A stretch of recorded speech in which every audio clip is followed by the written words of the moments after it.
Good morning students. जो हमारा next unit है वो क्या है? Pre operative nursing care. मतलब हमने ऑपरेशन पढ़ लिया, ऑपरेशन के टाइप पढ़ लिए, मतलब वो सारी चीजें हमने पढ़ ली। उनके अंदर क्या क्या चीजें काम में ली जाती हैं, कौन से फ्यूचर काम में लिए जाते हैं, वो सब भी हमने पढ़ लिए। अभी हम यहाँ पे बात करेंगे किसकी? प्री ऑपरेटिव नर्सिंग केयर की। भाई प्री ऑपरेटिव नर्सिंग केयर का मतलब क्या होता है? प्री ऑपरेटिव नर्सिंग केयर का मतलब होता है कि वो केयर जो ऑपरेशन से पहले दी जाती है उसी को आप क्या बोलते हो? Pre operative nursing care. भाई ऑपरेशन करने से पहले हम उनको क्या केयर देते हैं?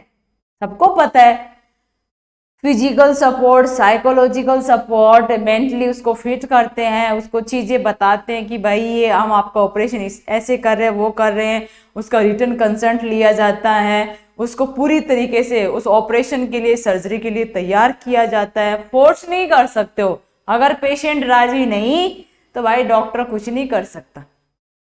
समझ में आ रहा है? पेशेंट कह रहा है कि मुझे तो नहीं करवानी है सर्जरी, तो डॉक्टर जबरदस्ती थोड़ी ना करेगा।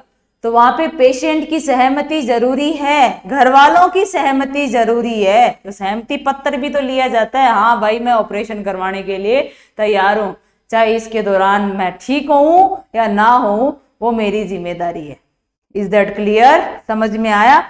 नेक्स्ट उसको वो सारी चीजें बताई जाती है कि ऑपरेशन के दौरान आपको भाई कौन कौन से कॉम्प्लिकेशन होने के भी चांसेस रह सकते हैं। 50-50 चांसेस है, आप ठीक भी हो सकते हो, नहीं भी हो सकते हो। ये सारी चीजें बताई जाती है। ऑपरेशन के लिए उसको अच्छे से तैयार करना है। जिस एरिया की ऑपरेशन करना वहां का एरिया एकदम से क्लीन होना चाहिए, साफ सुथरा होना चाहिए, हेयर वेयर सब कुछ वहां के रिमूव होने चाहिए। समझ में आ रहा है? अच्छी तरीके से उस एरिया की क्या करनी है? साफ सफाई करनी है। समझ में आया? और क्या करना है, वहां जो भी चीजें हमें चाहिए उस पेशेंट के लिए, उसका खुद का पेशेंट का गाउन नहीं होना चाहिए, हॉस्पिटल का गाउन ही उस पेशेंट को पहनाया जाता है। उसके सारे ऑर्नामेंट्स, जो भी आभूषण होते हैं पेशेंट के, वो सारे निकाल के घर वालों को दे दिए जाते हैं। ये सारी क्या होते हैं? Pre operative nursing care. और ऑपरेशन से पूर्व क्या करना? देखभाल करना किसकी? पेशेंट की। ये सारे क्या होते हैं? प्री ऑपरेटिव नर्सिंग केयर होते हैं। नेक्स्ट अगर यहाँ हम बात करेंगे किसकी, कि भाई ये जो ऑपरेशन से पहले हम जो केयर दे रहे हैं उस केयर के अंदर क्या क्या चीजें इंक्लूड होती है। ऑपरेशन के दौरान अगर उसको ज्यादा प्रभावी बनाना है तथा पोस्ट ऑपरेटिव पीरियड में क्या करना हो, कॉम्प्लिकेशंस को कम करना हो, तो सर्जरी से पूर्व रोगी का ध्यान पूर्वक आंकलन करना अति आवश्यक होता है। Is that clear? अगर सर्जरी के दौरान और सर्जरी के बाद में अगर कॉम्प्लिकेशंस या खतरों से बचना है तो ऑपरेशन से पहले ही पेशेंट का पूरा आंकलन कर लो। मान लो पेशेंट माल न्यूट्रिशन हो, हीमोग्लोबिन लेवल उसका कम है और आप उसको ऑपरेशन थिएटर में ले गए हो, लेने के देने पड़ जाएंगे। पहले जरूरी है पेशेंट की हालत सुधारो। एक तो ऑलरेडी वो कमजोर, ऊपर से खून भी नहीं है उसके अंदर, इतना कम है। ऑपरेशन के दौरान आपको ही पता है भाई शरीर को काटा जाता है, अगर उसको काटेंगे तो ब्लड लॉस ज्यादा होगा, ब्लड लॉस तो होगा तो सोचो उसकी हालत क्या होगी। तो पहले पेशेंट का आंकलन करो। को ब्लड ट्रांसफ्यूजन की जरूरत है तो ब्लड ट्रांसफ्यूजन करो, किसी और चीज की जरूरत है तो वो भी उसको अप्लाई करो, बट ये सारी चीजें चेक किए बिना उसका ऑपरेशन नहीं करना चाहिए।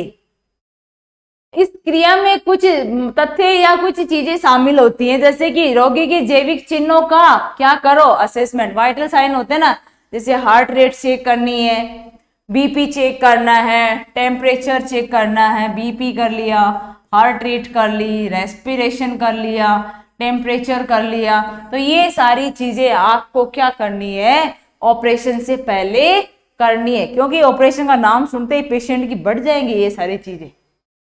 समझ में आ रहा है? हार्ट रेट, ब्लड प्रेशर सब हाई हो जाएगा, इतना हाई हो जाएगा। तो उस दौरान ये चेक करो और उनको कम करने की कोशिश करो। Is that clear? Second point है रोगी की एंजाइटी लेवल का भी असेसमेंट करो। भाई ऑपरेशन हो रहा है तो डर तो ऑब्वियसली सबको ही लगता है कि पता नहीं क्या होगा ऑपरेशन के बाद में, या ऑपरेशन के दौरान मैं मरूंगा कि जिंदा रहूंगा। तो जो उसका एंजाइटी लेवल है, जो उसका डर है, उसको भी क्या करो, असेस करो और उसके डर को कम करने की कोशिश करो। Is that clear? नेक्स्ट आपको क्या करना है, रोगी की उम्र देखनी है, उसकी शारीरिक बनावट देखनी है, उसकी ऊंचाई आदि का भी असेसमेंट करना है, उसकी हाइट, उसका वेट, सारा कुछ आपको यहाँ पे क्या करना है, चेक करना है।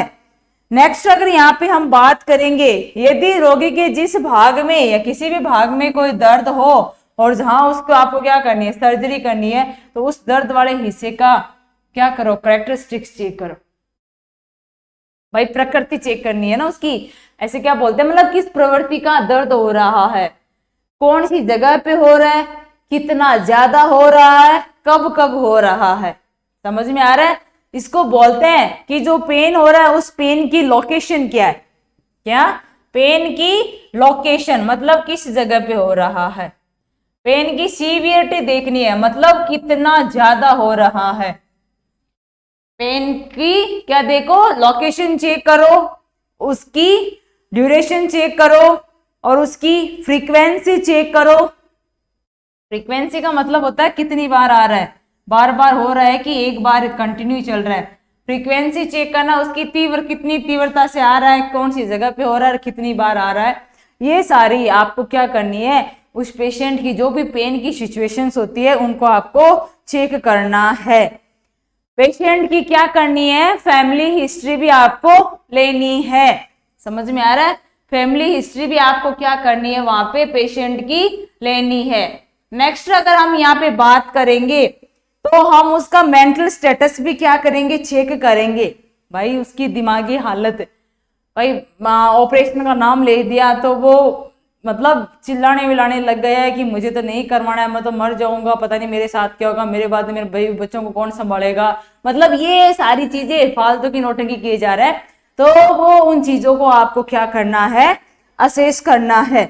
या जो भी उसकी जो वो दवाइयां ले रहा है, कौन है, पेशेंट, कोई भी ऐसी दवाई जो चल रही थी ऑपरेशन से पहले, तो उन दवाइयों को आपको क्या करना है, बंद करवा देना है। समझ में आ रहा है? प्री ऑपरेटिव के दौरान कि जो भी दवाइयां उस पेशेंट के द्वारा ली जा रही थी, उन दवाइयों को आपको क्या कर देना है, बंद कर देना है। अगर यहाँ हम बात करेंगे कि कौन कौन से कुछ ऐसे जांच भी, इन्वेस्टिगेशंस भी उस पेशेंट के किए जाते हैं।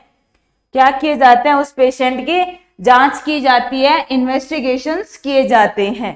समझ में आया?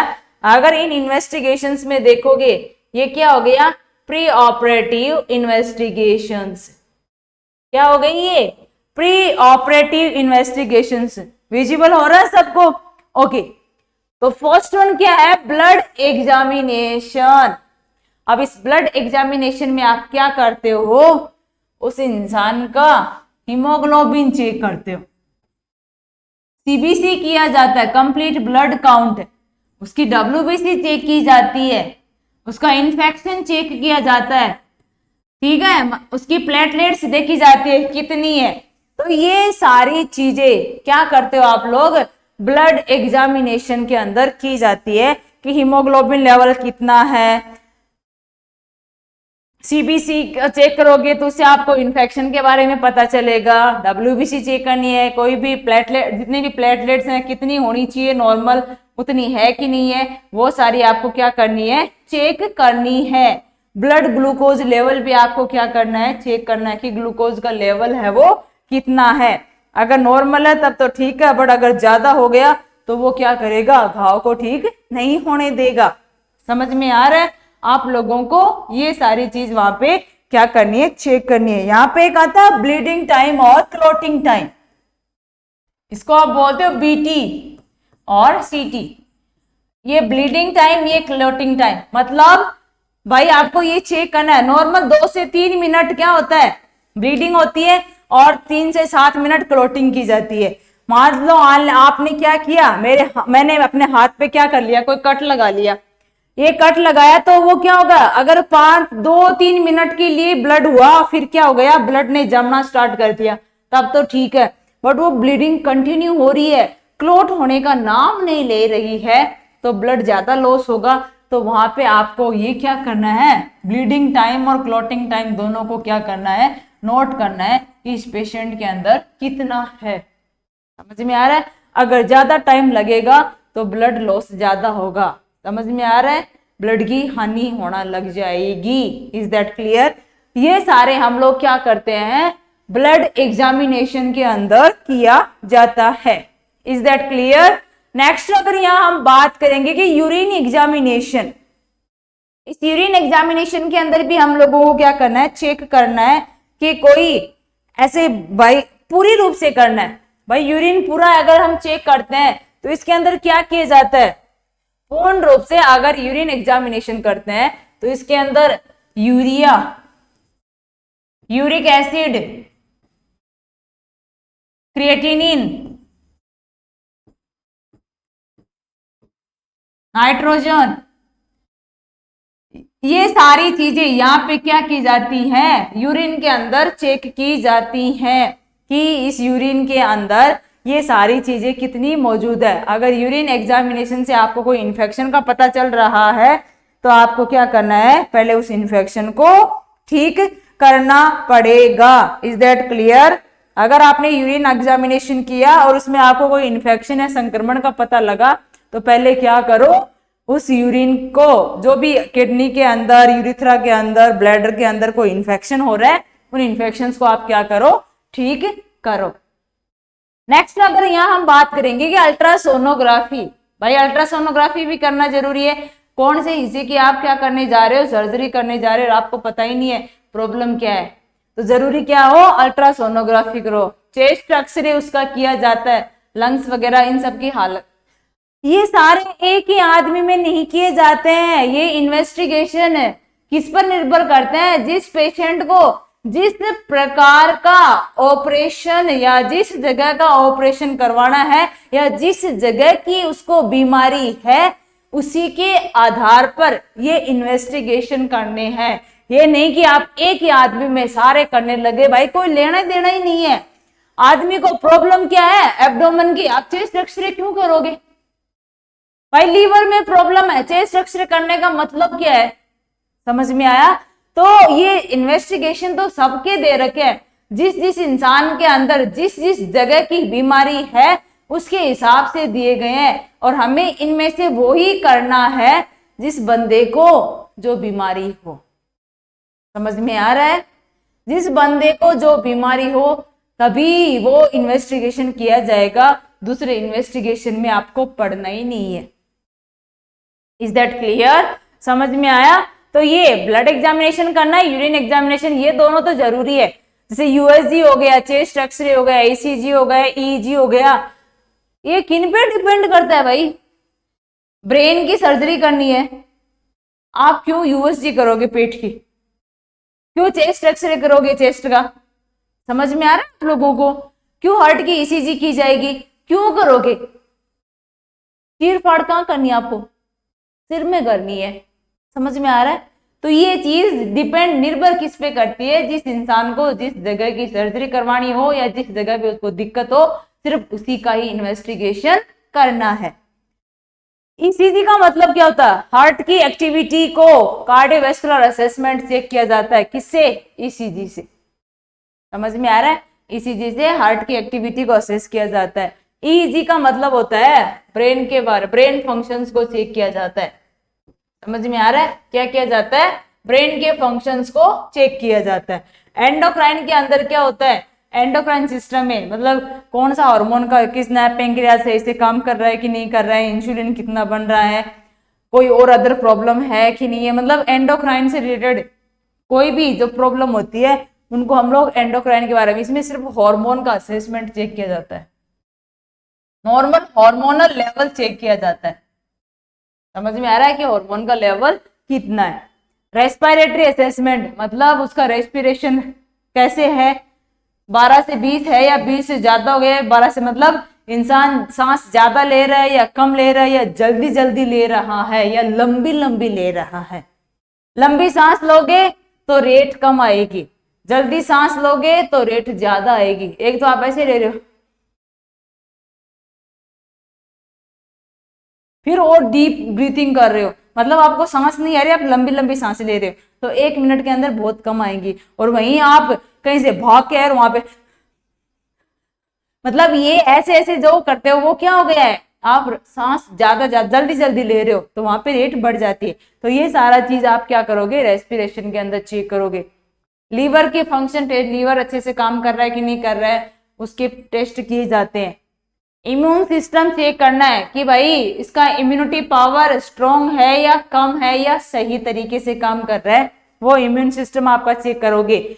और इसमें ये आता है कि अब ऑपरेशन करने जा रहे हो उस दौरान उसको कोई बीमारी तो नहीं है, और भाई ऑपरेशन आप कर रहे हो लीवर का और उसको कोई और अदर इम्यून पावर कोई तो नहीं है, मान लो अस्थमा तो नहीं है, या HIV तो नहीं है, या कोई अदर और कोई बीमारी तो नहीं है, तो वो क्या करते हैं हम लोग इम्यून सिस्टम से चेक करते हैं। नेक्स्ट वन, मेडिसिन की हिस्ट्री चेक की जाती है। ऑपरेशन से पहले बंदा कोई क्या ले रहा हो, स्टेरॉइड ले रहा हो, स्टेरॉइड हो गया, कीमोथेरेपी हो गई, एंटीकोएगुलेंट हो गए, समझ में आ रहा है। ये अगर कोई दवाइयां ले रहा है बंदा, तो ऑपरेशन से पहले इन दवाइयों को क्या करना है, स्टॉप कर देना है।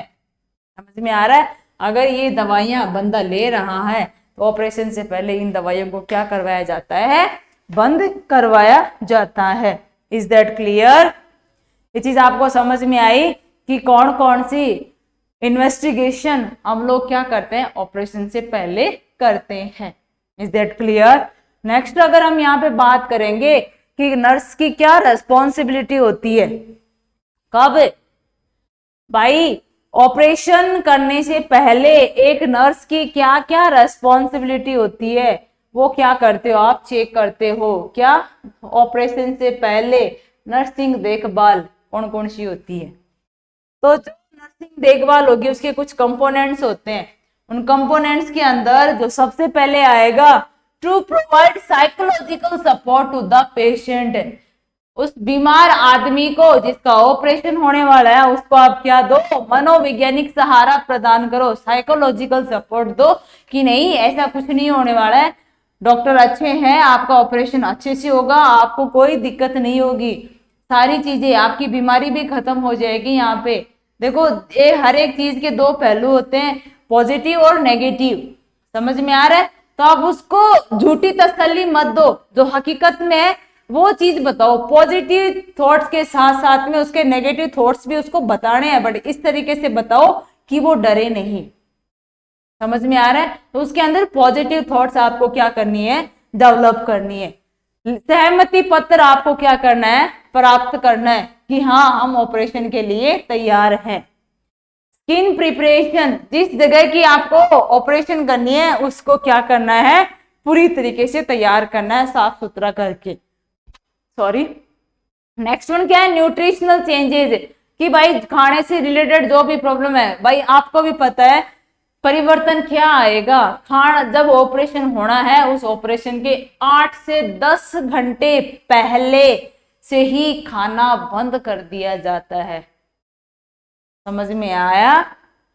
अगर किसी इंसान की शाम को 6 बजे क्या होने वाली है, सर्जरी होने वाली है, ऑपरेशन होने वाला है, तो सुबह 6-7 बजे से ही उसका खाना पीना सब बंद कर दिया जाता है। समझ में आ रहा है? Is that clear? तो ये क्या हो गया, आहार संबंधी परिवर्तन। टू एडमिनिस्टर इनिमा, इनिमा इसलिए लगाया जा रहा है कि कुछ कंटेंट्स अगर अंदर हैं भी GIT के अंदर, तो वो उनको क्या कर सके, बाहर निकाल सके। पूरा का पूरा स्टमक खाली चाहिए, कब, ऑपरेशन के दौरान। समझ में आया? रोगी के जितने भी गहने हैं, अन्य कीमती सामान है, उनको क्या करना है, वहां से हटा के पेशेंट की फैमिली को दे दो।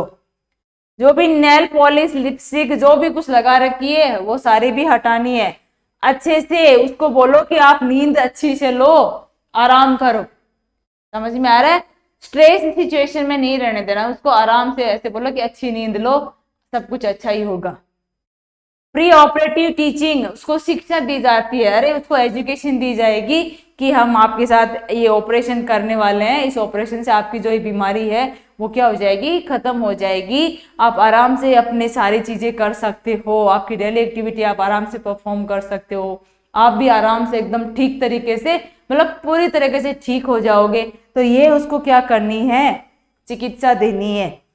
सर्जरी वाले दिन रोगी को प्रदान की जाने, सर्जरी के दौरान उस रोगी को जो भी है, जैसे गाउन वाउन पहनाए जाते हैं, भाई रोगी को भी कैप वैप सब लगाए जाएंगे, गाउन पहनाई जाएगी, उसके खुद के कपड़े हटा के हॉस्पिटल के कपड़े उसको क्या किए जाएंगे, पहनाए जाएंगे। नेक्स्ट अगर यहाँ हम बात करेंगे किसकी, कि जो भी ऑपरेशन थिएटर है, रोगी जहां पे पेशेंट को भेजना है वहां पे पेशेंट को आप क्या करो, ऑपरेशन थिएटर के अंदर भेजने का काम करो, रोगी को ऑपरेशन थिएटर आपको क्या करना है, भेजना है। ये सारी चीजें करने के बाद क्या किया, साइकोलॉजिकल सपोर्ट दिया, सहमति पत्र ले लिया, स्किन को भी तैयार कर दिया, उसका खाना पीना भी बंद कर दिया, एनिमा लगा के भी आपने स्टमक खाली कर दिया, जो भी कीमती सामान थे वो सब हटा दिए, नेल पॉलिश लिपस्टिक सब कुछ, उसको अच्छे से नींद दिलाई रात को, और जो भी टीचिंग देनी थी उससे पहले वो सारी दे दी, ताकि ऑपरेशन के दौरान वो कोई गलती ना करे। कौन, पेशेंट। भाई होस्ट सारी चीजें कर ली आपने। जब ऑपरेशन थिएटर में बेड पे लेटा है पेशेंट ने कहा मैं ऑपरेशन नहीं कराऊंगा, समझ में आ रहा है, तो ऐसी सिचुएशन वहां पे नहीं आनी चाहिए, इसलिए उसको पहले ही क्या लिखा पढ़ा दो थोड़ा। सर्जरी के दिन रोगी को जो भी गाउन वाउन जैसे पहनाने, हॉस्पिटल कपड़े सब पहना दिए, उसको ओटी टेबल पे लेटा दिया और रोगी को कहाँ भेज दिया, ऑपरेशन थिएटर में। Is that clear. ये सारी चीजें क्या होती हैं, एक नर्स के द्वारा दी जाती है, कब, हॉस्पिटल के अंदर ऑपरेशन से पहले। समझ में आया, ताकि कोई भी दिक्कत ना हो, कब, ऑपरेशन के दौरान। अगर यहाँ पे ये सारी चीजें हो रही है कि भाई इनके द्वारा आप क्या कर सकते हो, एक पेशेंट को अच्छी पोजीशन के अंदर रख के क्या कर सकते हो, होने वाले जो भी कॉम्प्लिकेशंस होते हैं, भाई कि ऑपरेशन कर दिया, ऑपरेशन के बाद में भी तो पेशेंट में बहुत सारी दिक्कतें आ सकती हैं, तो उन दिक्कतों से बचने के लिए आप क्या करते हो, उस पेशेंट को पहले ही तैयार कर लेते हो, ताकि आगे जाके ऑपरेशन के बाद में उस पेशेंट के अंदर कोई दिक्कत ना आए। ये क्या होगी, प्री ऑपरेटिव नर्सिंग केयर। समझ में आ रहा है, कब कौन सी केयर होगी, प्री ऑपरेटिव नर्सिंग केयर, जो ऑपरेशन से पहले क्या दी जाती है उस पेशेंट को। समझ में आ रहा है, और वो इसलिए देना जरूरी है ताकि ऑपरेशन के दौरान और ऑपरेशन के बाद में सारे की सारी कॉम्प्लिकेशन और जटिलताओं से बचा जा सके। Is that clear. इसका नेक्स्ट टॉपिक हम कंटिन्यू करेंगे। Thank you all of you.